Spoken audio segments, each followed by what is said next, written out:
Good morning, everyone. Thank you for taking time out of your undoubtedly busy schedules to listen into our webinar today. We're going to be talking today about geospatial maturity. So before I start, just a little bit about me. I am Head of Professional Services here at Ordnance Survey, and I'm also Principal Geospatial Consultant with Ordnance Survey International. So I spend a lot of my time working with organisations all around the world, and it's from that interaction that we have created our approach to geospatial maturity and the underlying model that I'm going to be speaking to you about today. So, to get started, the information age, which we're now in, is resulting in greater understanding, better policy and decision making, improved economies and societal benefits. Now this is important because everything that we do, particularly in the public sector, should be citizen focused. It should be about making ultimately life better for the citizen. But in this information age, paradoxically, it also brings knowledge of disparity. So be it between wealth and poverty or global opportunities and threats. There are distinct differences between knowledge and information and data. Knowledge provides the basis of our understanding of the world as it is currently constituted. Information allows us to predict the world as it will or could be. Information is created by investigating, researching, collecting, combining and recombining data from multiple sources and applying it to our existing knowledge, and also of course applying our existing knowledge to the data. Information combined with knowledge allows us to create and monitor policies and strategies, create plans for change, design roadmaps to deliver change, and to create operational systems which are both effective, efficient, and ultimately sustainable. So where does geospatial fit in all of this? Well, mapping is a key component of the data that feeds this information age and its associated technological revolution. I was at some presentations last week and the week before in East Africa, and more I'm hearing the phrase, data is the new oil. And it's my prediction that as we go forward, people will begin to realise the true value of data. And indeed, people will begin to realise the value of their own personal data. And it will be increasingly traded as a commodity. Now, many nations and cities maintain large-scale, attributed and accurate data from addressing to topography, imagery to networks. In contrast, some nations use legacy analogue mapping from the last century, perhaps at 50,000 scale at best, but very often this is neither maintained nor even digitized, which clearly significantly limits its effective and efficient use. But geospatial data is not the sole prerogative of national mapping agencies. There will be many use cases, from land administration to security, where trusted data from governments is preferred over other sources, however. In delivering the Sustainable Development Goals, good geospatial information is far more than a tool for measurement. It is fundamental to understanding the present, development planning, making sustainable decisions, and the implementation of projects. It is part of a nation's digital infrastructure. In this sense, many nations are coming to view geospatial data as infrastructure for infrastructure, a basic state requirement. Improved availability of this fundamental geospatial data leads to opportunities for better government, greater transparency, more effective policy development and monitoring, importantly these citizen-centric services and the design and delivery of them. But it also brings improved resilience, increased resource and asset management and environmental management, and not least new business opportunities. And many governments are following this agenda, targeting investment in geospatial data and land administration, not simply as a means to develop supporting infrastructure and services, but as a direct driver of economic growth. Growing the economy, facilitating innovation and creating new trade and business opportunities is not simply a matter of macroeconomics. Innovation, change, improvement and increased tax take provide the means by which governments can directly reduce poverty. The need to answer specific questions and challenges is generating an appetite for greater and richer volumes of trusted, accurate and current fundamental geospatial data, as well as new collection and management technologies. It's also driving both the public and private sector, in addition to development banks and international aid-funded projects, to create data for specific use cases. Use cases being the very building blocks of the construction and specification of data that leads to information that allows us to extract the knowledge that we're looking for. But unfortunately, the absence of overarching policies or control mechanisms at national, state level very often result in an approach which can be described as create once, use once. This distributed focus on geospatial data misses the opportunity to leverage the full investment benefits. Create once, use once as a snapshot data loses both the efficiency and effectiveness of a national source of trusted and maintained data designed to underpin all of those use cases. A much better approach, therefore, is to create once, use many. In order to be able to achieve this, nations need to formulate and deploy a national geospatial strategy. NSDI comprise a number of tenets. These can be classified into 5 particular groups: governance, organisation, policy and strategy at the top level, services, technology, infrastructure, GIS, then content in terms of the data, both fundamental geospatial data and wider location and locationally referenced data, adopting and applying internationally recognised standards, and the development and the encouragement of people, innovation, education of the general population in the benefits of GI. So the benefits of geospatial data can be partly realisable without creating a full-blown SDI. The basic principles to enable a nation to benefit from its data are often much simpler than complex and complicated technology. Suitable policy based upon the concepts of a data commonwealth, where data collected by one public entity is made available to others as a matter of course, unless there are specific reasons not to, such as national security. The other elements of an SDI are superfluous without these. So I like to think of the data commonwealth and the concepts embedded therein as being the cultural side of SDI. And I was speaking at an event last week, again in East Africa, and I said to them that I would much rather come back in 6 to 12 months' time, and rather than see a room full of expensive servers and other technologies, I'd much rather see a culture where data was being freely exchanged between government agencies and used for multiple use cases. There's often a conundrum faced by governments that recognise the importance of geospatial data, specifically where and how to invest and for what benefit. Is the immediate design and commissioning of a full-blown NSDI the answer, or should that be considered a longer-term goal? The UN Statistics Division and World Bank have signed a Memorandum of Understanding to help governments answer that specific question, including building an internationally recognised and endorsed framework. This framework and subsequent national action plans will include elements such as the economic impact and the value of geospatial information systems, investment needs and associated tools, guides and best practice.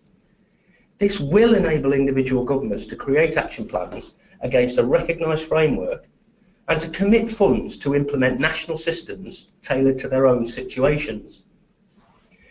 Creating functioning fundamental geospatial data hubs or agencies will be a leading component in any of these action plans. A national mapping or geospatial or cadastral agency that makes its existing data accessible to all is taking a first step.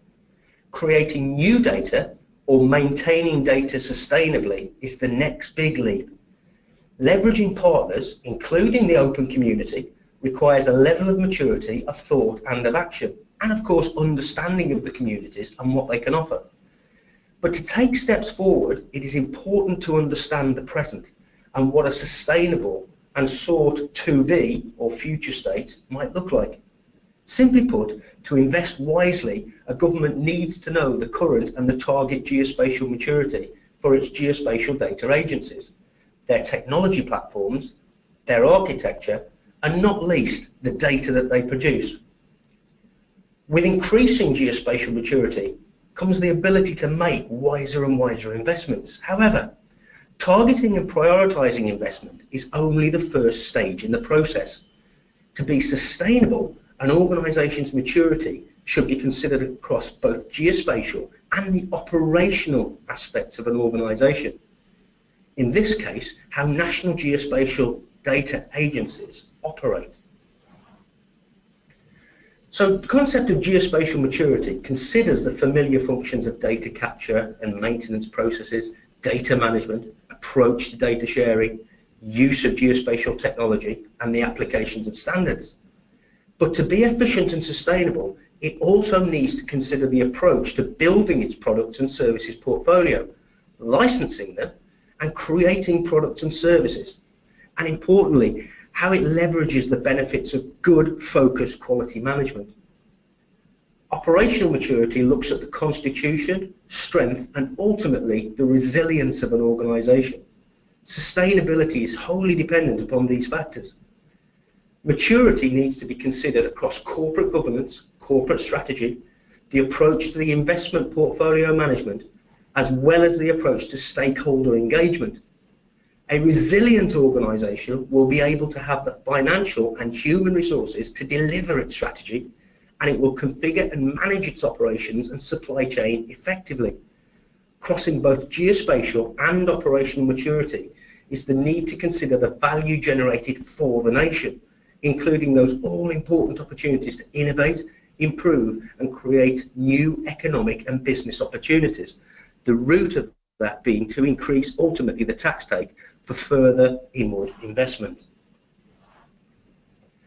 Developing maturity based upon how to design and apply geospatial solutions and how to operate collection, management, product and service delivery systems increases understanding of the whole ecosystem. When we understand how a system operates, both in detail and within the wider context of its existence, for example, how we interact with customers and other stakeholders, and how exactly we add value to their business by what we do, we can not only begin to target improvements in both the effectiveness and efficiency of what we currently do, we can also start to identify new ways to add value to our professional community. Our geospatial maturity analysis provides an as-is or current state view of geospatial maturity. But looking to the to-be or future state necessary to build a roadmap and guide subsequent investment decisions, an important choice has to be made. What should the future state be based upon? Should it be global best practice?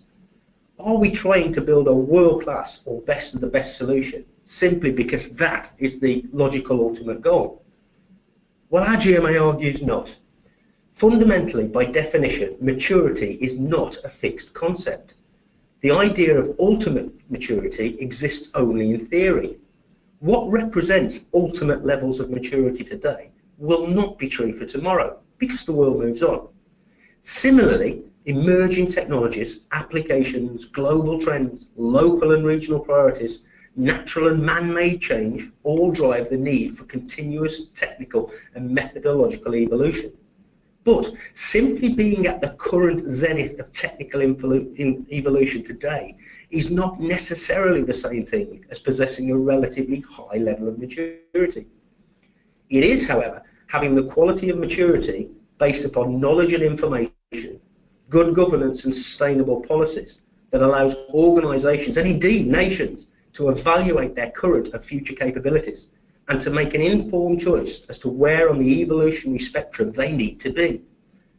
Maturity is essentially having the capability to evaluate options fully and to make the right decisions for the true interests of the organisation, its ecosystem, and ultimately the nation and the citizen. Sometimes the correct decision may be to deliberately choose not to be an early adopter, or even to roll back technical evolution. For example, having a policy in place to always be running on version X-1 in order to reduce the risks with new technology can actually be evidence of a highly mature organisation making those kind of deliberate decisions for themselves.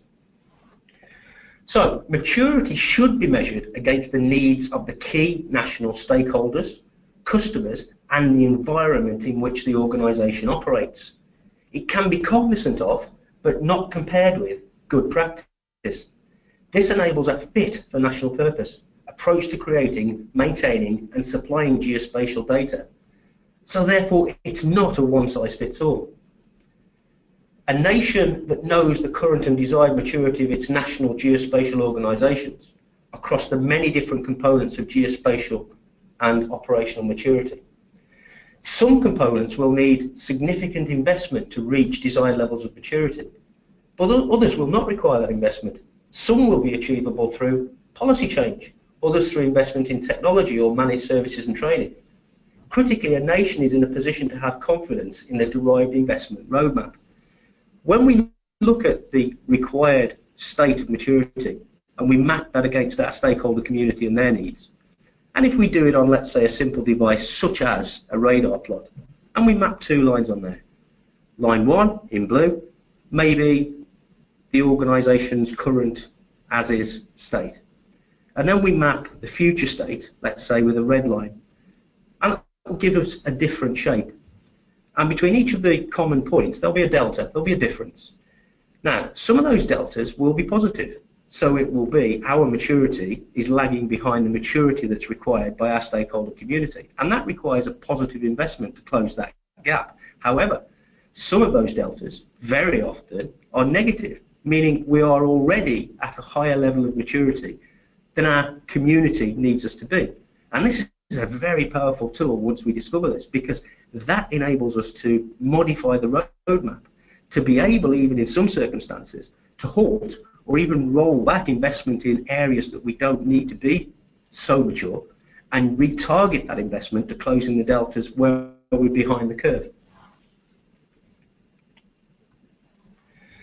So Ordnance Survey in the recent past has carried out geospatial maturity assessments in several places. I'm going to show you 2 or 3 case studies here.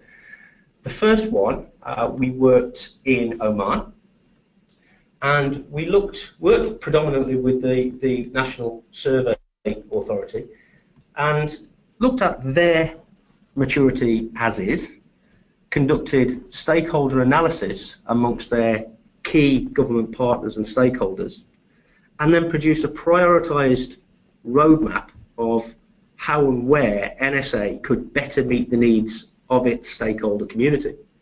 And there was a very clear focus and a very clear requirement there to position NSA both as a facilitator and also a regulator of geospatial data within the Sultanate of Oman. And it's given them, we think, a great starting point for their new strategic program. The second case study that we did was working with the Emirate of Abu Dhabi within the UAE, specifically with the Environment Agency for Abu Dhabi. And this was slightly more restricted in scope because we were working specifically with the geospatial operations of the Environment Agency. What we actually did there was to create a roadmap which was termed EAD 52. And this came from a list of 52 prioritised initiatives which would take EAD to a level of maturity actually beyond what the current planning horizon of their stakeholder and internal needs were. So this provides, again, a great strategic investment programme for them for up to 2020 and beyond.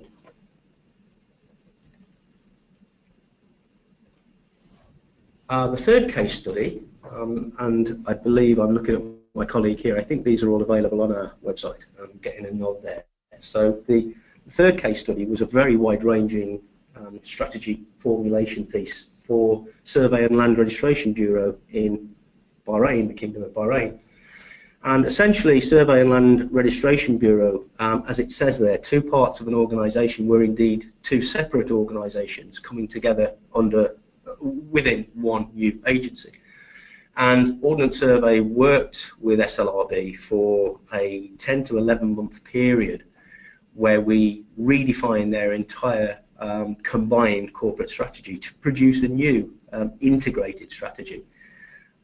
They are working on that now, and that will take them to the again into the 2020s, and is fully compatible with the Kingdom of Bahrain's 2020 vision. So coming on to our assessment, we provide an off-the-shelf model that we apply, which is basically in 3 levels. Now, each of these levels are applicable either standalone or as an integrated package, and you can start at 1 and finish at 1, or go to 2, or start at 2 and go to 3, or just go straight to 3. So a little bit more detail on what they are. Fundamentally, it's a customized geospatial maturity review, developing our observations into practical roadmaps to plot the future geospatial success of the organization. We recognize, obviously and fundamentally, that each client is different, and we tailor our services to the specific needs of the client. We spend a lot of time on, for example, scoping, what's in scope, what's out of scope. We can apply this to a full organisation, as in the case of Survey and Land Registration Bureau, or to a department within a wider agency, such as Environmental Agency Abu Dhabi. So there's 3 options that we offer. Option 1 is an online review, and this is totally free to use, accessible via Ordnance Survey's website, and it provides a series of multiple choice questions. Now, in all 3 levels of the GMA, underpinning this is our geospatial maturity model. And our geospatial maturity model contains up to 25 different themes that we will examine. I say up to because not all themes are applicable in every case or every application. As I said earlier, we will tailor it to a specific example. So we can use up to 25 of those. In option 1, the user is posed a series of multiple choice questions, and at the end of the test, that takes about, did I say test? It's not really a test. At the end of the series of questions, the facility will provide an output, a printable output, and it will give you a view across the number of themes that have been used on the area of maturity, on the level of maturity, the relative level of maturity, and also indicate potential areas for improvement and suggest some things that can be done in a very practical sense to improve that maturity.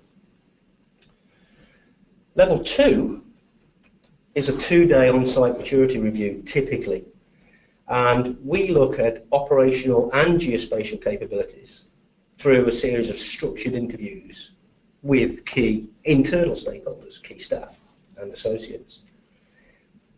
It's an independent review of the current geospatial maturity level, and importantly, the information that we learn during the 2 days we validate. So it's not simply a case of this is what I think happens. We will check against what we're told. So in that way, it kind of follows, those of you that have been involved in quality audits, it kind of follows that sort of methodology. And we'll give you a rate against a range of geospatial information, technology and operational criteria taken from our geospatial maturity model. And we do indeed produce a radar plot of the maturity levels against each of the themes that we use. And this provides a benchmark to measure future advancements in geospatial capabilities. So it can be used as very much as a tool to be able to benchmark where we are today and where we want to move to. Having done a level 2, then it very often makes sense to our clients to actually progress that to level 3. And a level 3 produces a maturity roadmap. Now, we consider this a premium service. And what this adds is a stakeholder and environmental needs assessment. So we will talk not only to internal stakeholders, but external stakeholders. And we provide in-depth stakeholder analysis and environmental and customer research. We look closely at the current and target geospatial maturity levels, and as I described earlier, we're looking particularly at the vectors, the deltas, between current maturity and where maturity needs to be, both positive and negative. So the purpose of this, the what for, is to formulate an investment roadmap Now, what that effectively means is, in a sense, it's a cost-benefit analysis. So these are the areas that you need to move forward. These could possibly be the areas that you could freeze or roll back investment. And given what your internal and external stakeholders are saying about your future needs, here are the priorities for that investment. And we do, in fact, provide a structured, prioritized and sequenced investment plan for that.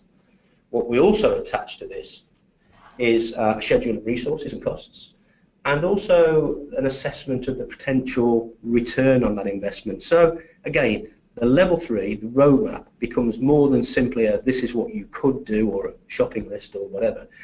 It's actually an integrated investment case that says you could do this in this order. This is what it will cost in terms of inputs, and these are the benefits that you will see.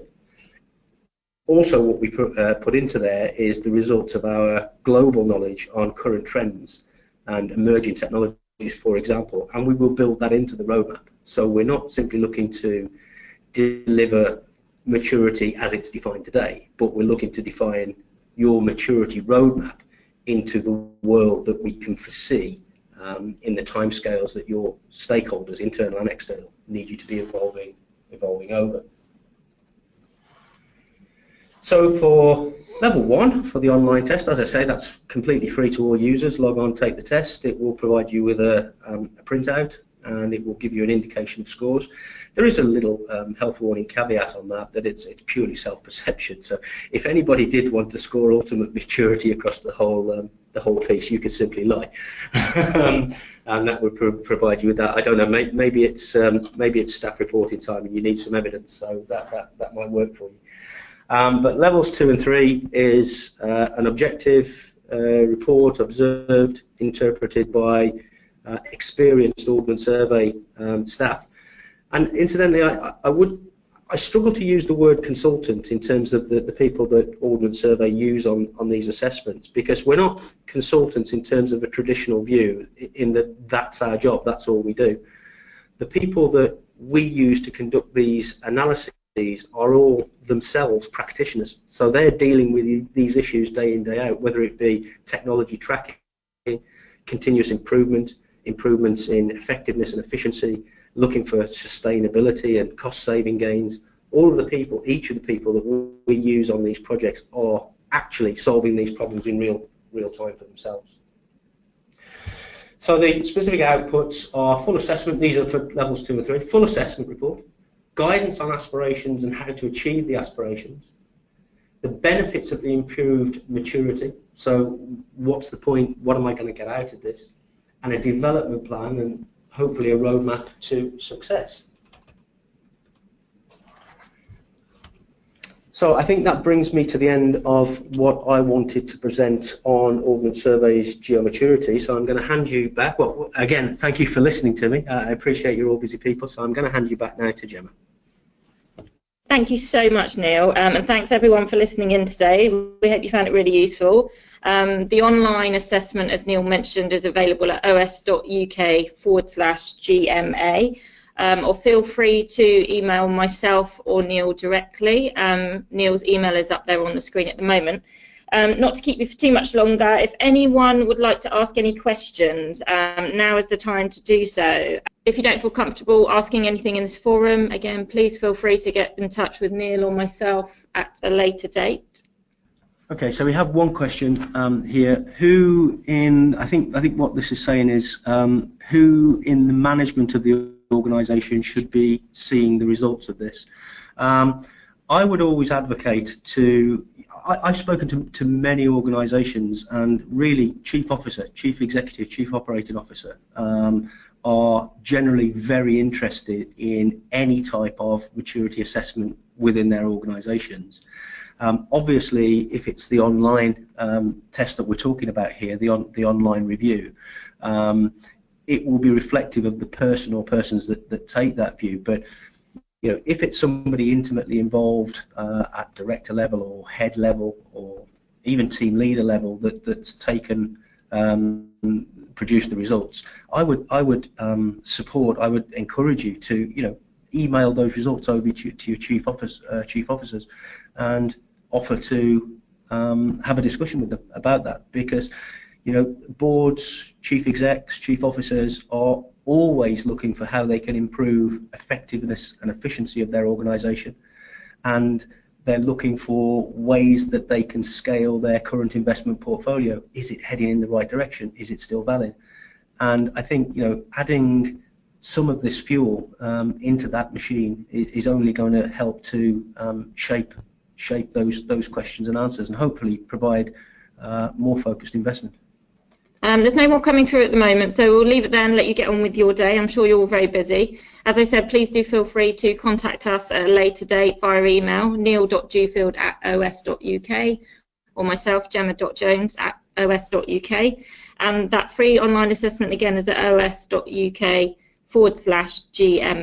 I'll be sharing the recording of the webinar later this week, so that will be on your email soon. And thank you so much again for listening, everyone.